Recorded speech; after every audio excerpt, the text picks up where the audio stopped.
In the video game industry, 2020 saw the launch of the next generation of video game consoles, with both Microsoft and Sony Interactive Entertainment having released the Xbox Series XS and PlayStation 5 consoles, respectively, in November 2020.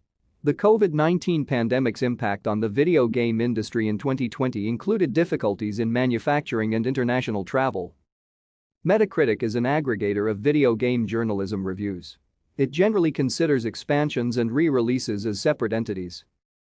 The highly contagious coronavirus disease 2019, first observed in China in December 2019, began a major outbreak across the world in January 2020, which is ongoing as of November.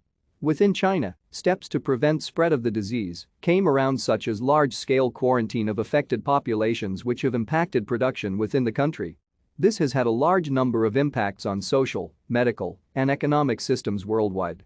The video game industry has been impacted by the outbreak in various ways, most often due to concerns over travel to and from China or elsewhere, or related to slowdowns in manufacturing processes within China. Thank you for watching. Like and subscribe if you would like to view more of our videos. Have a nice day.